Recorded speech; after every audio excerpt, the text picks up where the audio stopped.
पति पत्नी की जोड़ी कहाँ बनती है, स्वर्ग या धरती। घने और रहस्यमय जंगलों से घिरे एक प्राचीन नगर के समीप एक अद्भुत मंदिर स्थित था, जिसे लोग नाग देवी मंदिर के नाम से जानते थे। वर्षों से यह मंदिर वीरान पड़ा था, लेकिन उसके चारों ओर फैली कहानियां आज भी लोगों के मन में भय और कौतूहल दोनों उत्पन्न करती थी। कहा जाता था कि इस मंदिर में एक श्रापित नाग कन्या वास करती है, जो अपनी मुक्ति के लिए सदियों से प्रतीक्षा कर रही है, परंतु उसके उद्धार का रहस्य किसी को ज्ञात नहीं था। उसी मंदिर के पास बसे एक छोटे से गांव में एक दिन राजकुमार मृगांक का आगमन हुआ। मृगांक स्वभाव से जिज्ञासु और साहसी था। उसे अनसुलझे रहस्यों को जानने और अनदेखी दुनियाओं की खोज करने में विशेष रुचि थी। जब उसने इस रहस्यमय मंदिर और नाग कन्या की कथा सुनी, तो उसके भीतर की जिज्ञासा और प्रबल हो उठी। एक दिन उसने निश्चय किया कि वह स्वयं इस रहस्य का पर्दाफाश करेगा। अपने घोड़े पर सवार होकर वह घने जंगल की ओर चल पड़ा। जैसे जैसे वह मंदिर के समीप पहुंचा, वातावरण में एक अजीब सी निस्तब्धता और रहस्य का आभास होने लगा। मंदिर की दीवारों पर उकेरी गई नागों की मूर्तियां इतनी जीवंत प्रतीत हो रही थी, मानो वे किसी भी क्षण सजीव हो उठेंगी। अचानक मंदिर के विशाल द्वार पर लगी लोहे की जाली हिलने लगी और एक धीमी रहस्यमयी फुसफुसाहट गूंज उठी। मृगांक एक क्षण के लिए ठिठका, पर उसकी जिज्ञासा ने उसे आगे बढ़ने के लिए प्रेरित किया। जैसे ही उसने द्वार खोला, एक ठंडी हवा का तेज झोंका भीतर से बाहर आया और मंदिर के दीपक अपने आप प्रज्वलित हो उठे। उसी क्षण उसके सामने एक अद्भुत सुंदरी प्रकट हुई। उसकी आंखें गहरी और रहस्यमयी थी और उसके लंबे केश ऐसे लहरा रहे थे मानो उनमें सर्पों का जीवन समाया हो। मृगांक ने साहस बटोरते हुए पूछा, तुम कौन हो? युवती के होठों पर हल्की मुस्कान आई, पर उसकी आंखों में गहरा दुख स्पष्ट झलक रहा था। उसने उत्तर दिया, मैं नाग कन्या हूं और यही मंदिर मेरा घर है। मृगांक को यह विश्वास करना कठिन लगा, फिर भी उसने प्रश्न किया, यदि यह तुम्हारा घर है तो तुम यहाँ अकेली क्यों हो? नाग कन्या ने एक गहरी सांस ली और बोली, सदियों पहले मैं एक साधारण कन्या थी।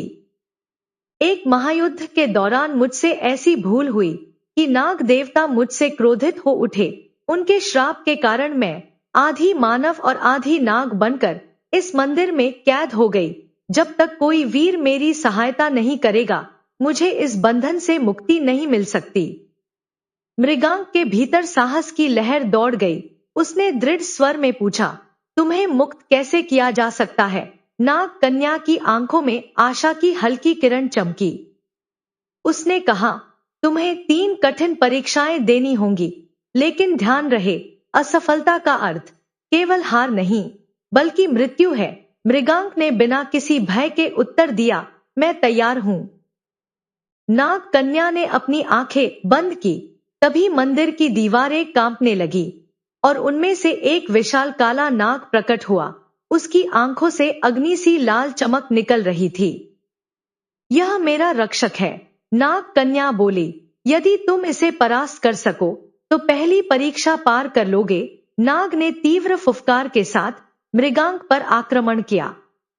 मृगांक ने तुरंत अपनी तलवार निकाल ली और सावधानी से उसका सामना करने लगा।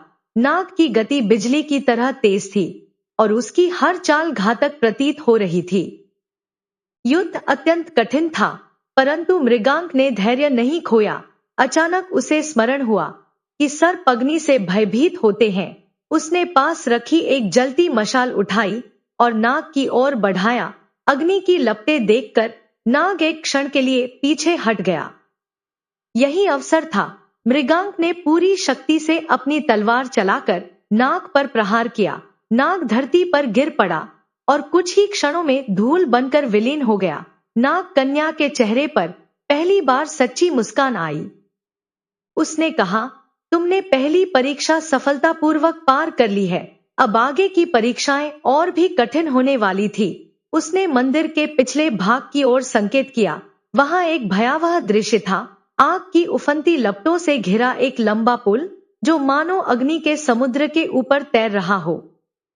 नाग कन्या बोली, इस पुल को पार करना लगभग असंभव है। जो भी यहाँ कदम रखता है वह अग्नि में समा जाता है, लेकिन यदि तुम इसे पार कर सको तो दूसरी परीक्षा पूरी मानी जाएगी। राजकुमार मृगांक ने बिना देर किए निर्णय लिया। उसने गहरी सांस ली, अपने मन को स्थिर किया और पूरी गति से उस अग्नि पुल पर दौड़ पड़ा। चारों ओर लपटें भड़क रही थी। गर्मी इतनी तीव्र थी कि सांस लेना भी कठिन हो रहा था। जरा सा संतुलन बिगड़ता तो वह जलकर राख हो सकता था। किंतु मृगांक ने धैर्य और साहस बनाए रखा। उसने अपने लक्ष्य से नजर नहीं हटाई और निरंतर आगे बढ़ता रहा। अंततः वह सुरक्षित रूप से पुल के दूसरे छोर पर पहुंच गया। नाग कन्या ने संतोषपूर्वक सिर झुकाया और कहा, तुमने दूसरी परीक्षा भी सफलतापूर्वक पार कर ली, लेकिन अब अंतिम परीक्षा शेष है और वही सबसे कठिन है। इस बार उसने एक विशाल स्वर्णिम नाग मूर्ति की ओर इशारा किया। वह मूर्ति अद्भुत और भव्य थी, पर उसके चारों ओर पत्थर बनी अनेक आकृतियां खड़ी थी। नाग कन्या ने कहा, इस मूर्ति को स्पर्श करना असंभव है। जो भी इसे छूने का प्रयास करता है वह तुरंत पत्थर बन जाता है। मृगांक ने ध्यान से चारों ओर देखा। सचमुच वहां कई लोग पत्थर की मूर्तियों में बदल चुके थे। एक क्षण के लिए वह भी सोच में पड़ गया, पर तभी उसे पुरानी कथाएं याद आईं। सच्चे और निष्कपट हृदय वाले व्यक्ति पर कोई भी शाप प्रभाव नहीं डालता। उसने अपनी आंखें बंद की, मन को विश्वास से भर लिया और बिना भय के आगे बढ़ा। धीरे धीरे उसने अपना हाथ बढ़ाया और उस स्वर्णिम मूर्ति को स्पर्श कर लिया। अचानक एक तेज प्रकाश फैल गया। पूरी मूर्ति कांपने लगी और मंदिर की दीवारों पर उकेरे गए नाग जीवंत हो उठे। चारों ओर दिव्य ऊर्जा फैल गई। जो लोग पत्थर बन गए थे वे पुनः जीवित हो उठे और सभी शापित आत्माएं मुक्त हो गईं। उसी क्षण नाग कन्या भी अपने श्राप से मुक्त हो गई। उसके चेहरे पर वर्षों बाद सच्ची खुशी झलक रही थी। उसने भावुक होकर कहा, तुमने मुझे मुक्त कर दिया मृगांक, तुमने असंभव को संभव कर दिखाया। मंदिर दिव्य प्रकाश से भर उठा और तभी आकाश में एक गूंजता हुआ स्वर सुनाई दिया, नाग देवता का, हे वीर मृगांक, तुम्हारी बहादुरी और सत्यनिष्ठा ने इस मंदिर को श्राप मुक्त कर दिया है। तुम्हें हमारी ओर से अनंत शक्ति और आशीर्वाद प्राप्त होगा। मृगांक ने मुस्कुराकर नाग कन्या की ओर देखा। अब वे दोनों स्वतंत्र थे, बंधन और श्राप से पूरी तरह मुक्त। लेकिन इस खुशी के बीच नाग कन्या की आंखों में हल्की चिंता भी झलक रही थी। मृगांक ने यह देखकर पूछा, अब जब तुम आजाद हो तो फिर उदास क्यों हो? नाग कन्या ने धीरे से कहा, मेरी मुक्ति तो हो गई है, पर मेरी असली यात्रा अब शुरू होती है। मुझे अपने लोक नागलोक वापस जाना होगा। इतना कहते ही मंदिर के मध्य भाग में धरती कांपने लगी। भूमि फट गई और वहां से एक विशाल स्वर्णिम नाग प्रकट हुआ, जिसकी आंखों से दिव्य प्रकाश निकल रहा था। उस नाग ने गंभीर स्वर में कहा, हे नाग कन्या, तुम्हारी मुक्ति का समय आ गया है। नागलोक के द्वार तुम्हारे लिए खुल चुके हैं। नाग कन्या ने एक क्षण के लिए मृगांक की ओर देखा, फिर हल्की मुस्कान के साथ बोली, क्या तुम मेरे साथ नागलोक चलोगे? मृगांक यह सुनकर स्तब्ध रह गया। एक ऐसी दुनिया जिसे उसने अब तक केवल कथाओं में ही सुना था, अब उसके सामने वास्तविकता बनकर खड़ी थी। वह इसे खोना नहीं चाहता था।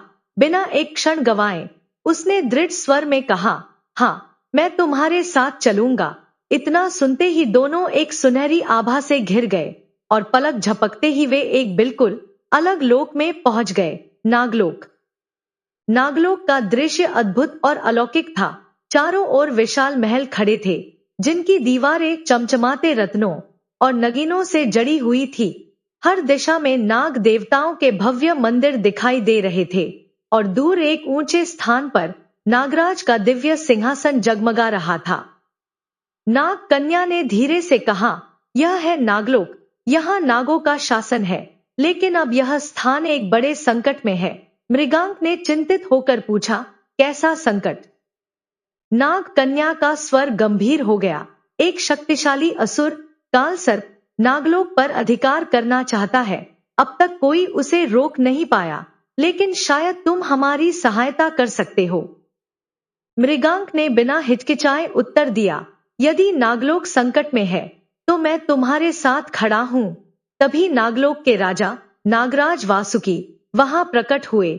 उन्होंने मृगांक को ध्यान से देखा और कहा, तुम वही वीर हो जिसने नाग कन्या को मुक्त किया है। अब तुम्हारी वास्तविक परीक्षा युद्ध के मैदान में होगी। उसी क्षण धरती कांप उठी। एक भयानक गर्जना के साथ आकाश में कालसर्प प्रकट हुआ। एक विशाल भयावह नाग जिसकी आंखें रक्त के समान लाल थी और उसके शरीर से काली अग्नि की लपटें उठ रही थी। उसकी गूंजती आवाज पूरे नागलोक में फैल गई, आज नागलोक मेरा होगा। नाग कन्या ने मृगांक की ओर देखते हुए कहा, यही हमारी सबसे बड़ी परीक्षा है। यदि हम इसे परास्त कर सके तभी नागलोक सुरक्षित रहेगा।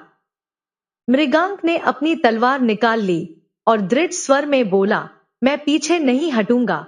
अब नागलोक का सबसे भीषण युद्ध आरंभ होने वाला था। कालसर्प की भयानक फुफकार से धरती कांप उठी। चारों ओर भय और अंधकार छा गया। उसने गर्जना की, कोई भी मुझसे टकराने की हिम्मत नहीं कर सकता।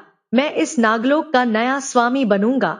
नागराज वासुकी ने अपनी गदा उठाई और गर्जना करते हुए बोले, जब तक हम जीवित हैं नागलोक पर कोई आंच नहीं आएगी। मृगांक और नाग कन्या ने एक दूसरे की ओर देखा। अब यह युद्ध केवल नागलोक की रक्षा के लिए नहीं, बल्कि उनके भाग्य से भी जुड़ चुका था। नाग कन्या ने चेतावनी दी, मृगांक, यह युद्ध आसान नहीं होगा। मृगांक ने अपनी तलवार और कसकर पकड़ ली, मुझे कोई भय नहीं। नागलोक की रक्षा के लिए मैं अपना सर्वस्व दे दूंगा। युद्ध का समय आ चुका था। नागलोक के आकाश में अंधकार छा गया। नाग देवताओं की सेना पूरी तरह तैयार खड़ी थी और मृगांक व नाग कन्या उनके सेनापति के रूप में अग्रिम पंक्ति में थे।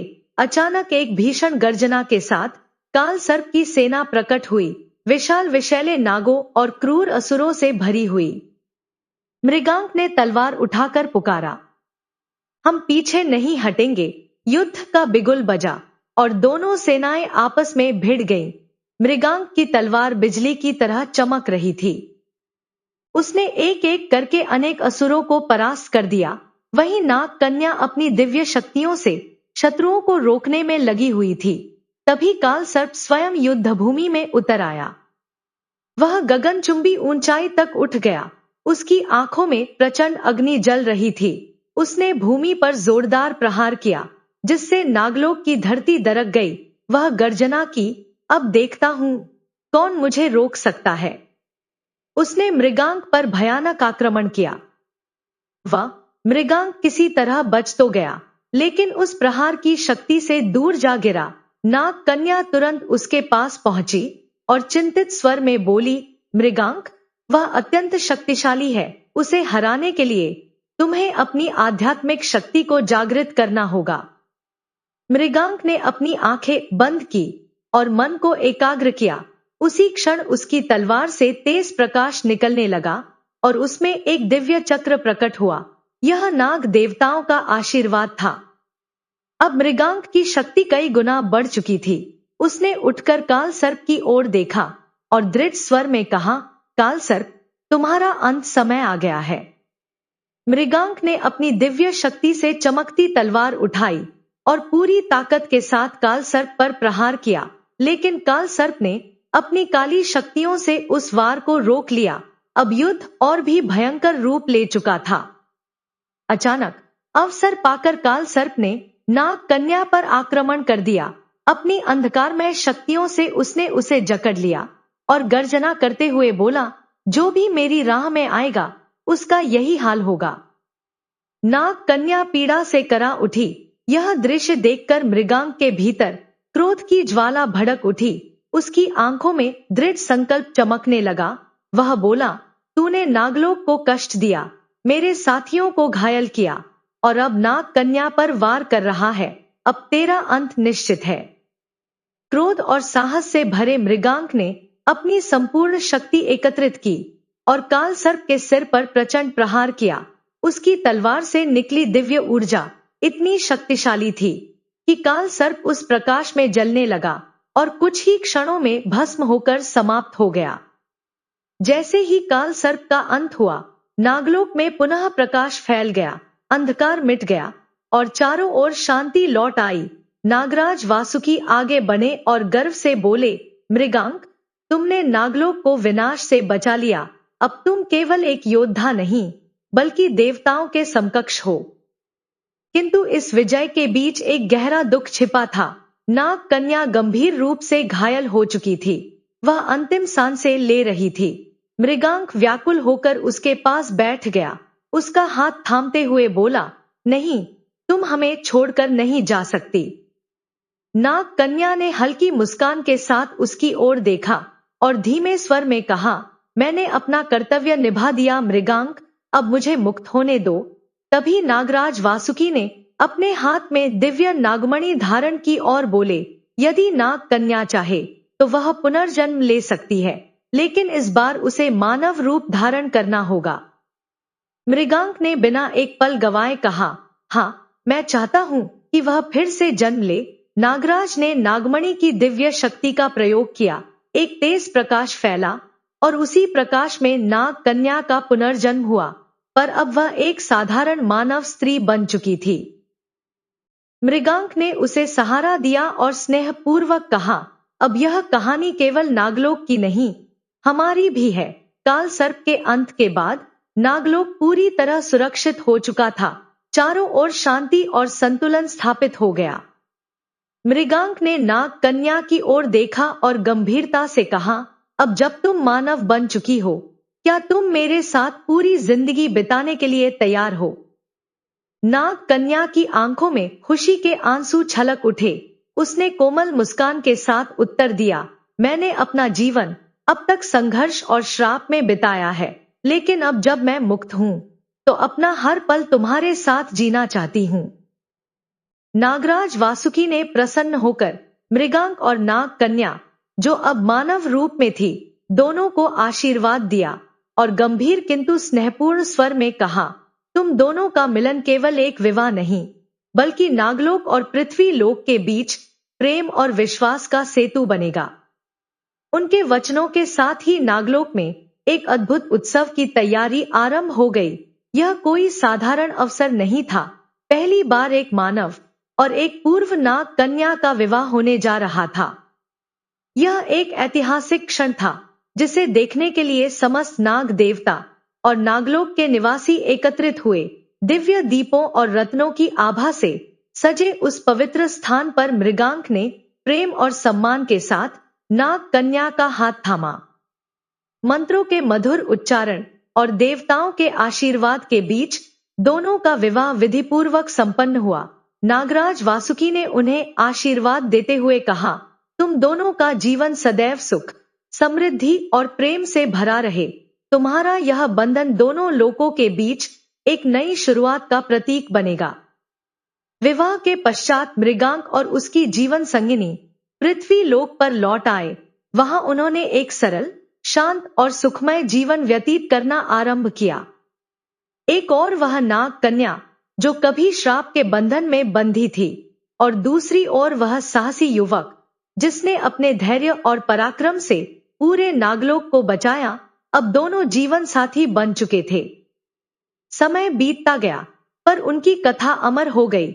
यह केवल एक प्रेम कहानी नहीं, बल्कि साहस, विश्वास और भाग्य के अद्भुत संगम की गाथा बन गई, जिसे लोग पीढ़ी दर पीढ़ी सुनाते रहे। और इस प्रकार नाग कन्या का श्राप सदा के लिए समाप्त हो गया। कहाँ भी जाता है, जोड़ियां स्वर्ग में बनती हैं, लेकिन उन्हें निभाना धरती पर पड़ता है। इस कहानी में भी कुछ ऐसा ही हुआ। राजकुमार मृगांक और नाग कन्या का मिलन नियति द्वारा पूर्व निर्धारित था, इसलिए वह अनजाने ही उस मंदिर तक पहुंच गया, जहां से उसकी जीवन यात्रा ने एक नया मोड़ लिया। वास्तव में केवल पति पत्नी ही नहीं, इस संसार का हर रिश्ता कहीं ना कहीं ईश्वर द्वारा पहले से ही तय होता है।